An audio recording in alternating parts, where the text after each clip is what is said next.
Hello students, so today we will discuss about nitrogen metabolism, and the next part of this whole part of this is the production of BGA, okay, or the blue-green algae or the fertilizers one. So many species of BGA, that is cyanobacteria, have capacity to fix nitrogen by as we discussed, that is symbiotic or non-symbiotic methods. All such species are used in production of BG biofertilizers.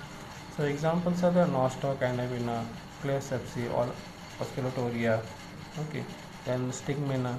So these are the BG which can be cultivated artificially also. So the first step of to begin is obtaining the pure culture for mass multiplication.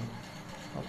So about 5 gram of soil is taken from a paddy field and added into 100 ml of foggy medium in a process. For that we need a foggy medium is to be prepared.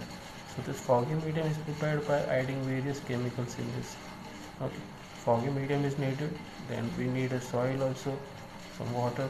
Okay, then the flask is well shaken and incubated at a room temperature. The illumination of we can say it should be about 1500 lux is provided to the culture to increase the algal growth. So the algal culture is transferred to 10 ml of water in a tube, then shake the tube to separate the algal filaments. Okay. The content is serially diluted, and every dilution drop is incubated in a foggy medium containing which are poured in the petri dish. So once this pure culture is obtained, then we have to follow the mass culture. For this, we have various methods are there. Algal production. Okay, the first method, that is a tank or tough method, then the pit method, then the field method, nursery or nursery or algal production method. Okay. So first we'll discuss that is a tank method, or we say as a tough method. So for this we need a metallic tray or tub made up of a zinc iron of size about 6 into 3 into 9, which is filled with about 10 kg of soil. So spread about 200 gram of superphosphate over it. Then pour some water up to 5 to 10 centimeter height. Then add calcium carbonate in that to adjust the pH. It should be about 7.0. Then again after that spread sawdust over the soil and then sprinkle the starter culture which we have prepared with the help of foggy media. So over the soil, sprinkle the culture, then keep the trays in sunlight so that the algal culture will develop nicely. So water the trays every day. Okay. After sufficient growth of BGA, the soil is allowed to dry. So thus dry flakes containing BGA are collected and packed for further use as a biofertilizers.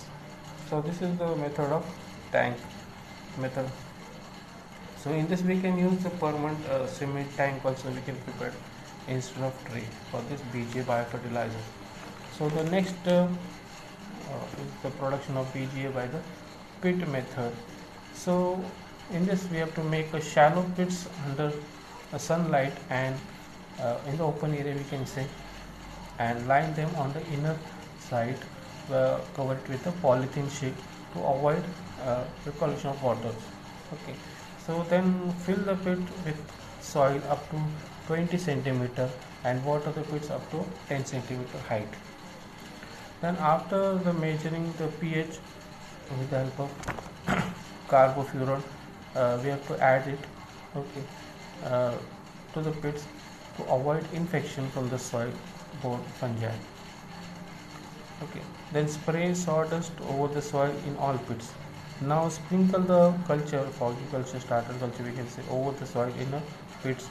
The pits are watered to favor the good growth of BGA, daily of watering. Then this soil containing BGA is further used for alkalization, as we can say, as a biofertilizers in the future. Okay. So next method, that is a field method, or we can say as a soil method. So in this, the biofertilizers are prepared in the open field or of small plots of about 40 square meter, you can say. So the plots are watered about we can say 15 centimeter height. Then 20 kg super phosphate uh, is added in each plot. So after correcting the pH, then we have to about 240 gram of carbofuran is applied in every plot to control the insects and the pest. So now the starter culture, that is the algal culture, 5 kg is provided to each plot and the plots are frequently watered.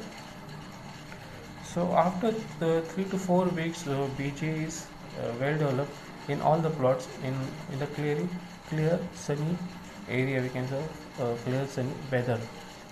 So the soil is allowed to dry and the dried soil containing BGA is inoculant is further used as a biofertilizers. Uh, so about we can say 30 kg of BGA inoculant is harvested from each plot.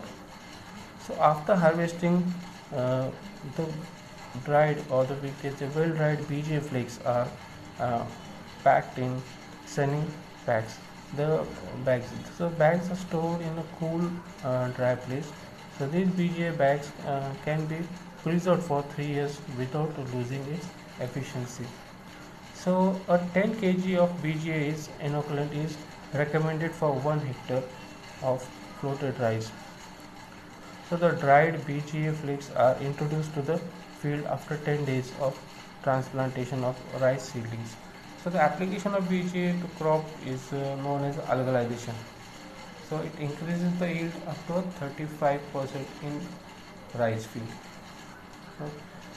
So next method, it is the nursery method of BGA production. So in this method, farmers can produce BGA biofertilizer with seedlings of rice in the nursery, like a seedling of rice. Then if we say about 320 square meters of land is allotted for nursery and additional 40 square meters along the side of that plot is reserved for the BGA fertilizers. Okay. So the procedure is same as the we described the field method for the production of BGA biofertilizers. So we can follow the same rule of keeping the open sunny area and other procedures. So by the time the rice seedlings are ready for transplantation, about 15 to 20 kg of BGA is inoculant is available in the side plots. So it is sufficient to inoculate 1.5 hectares of field. Thus, the farmers have not to invest additional money for the preparation of BGA because he can prepare in his own land. So both the rice seedlings and BGA inoculants are ready side by side in the same place. But this method has not become popular among the farmers. So these are the methods for the production of BGA, or we can say biofertilizer of blue green algae. So thank you very much.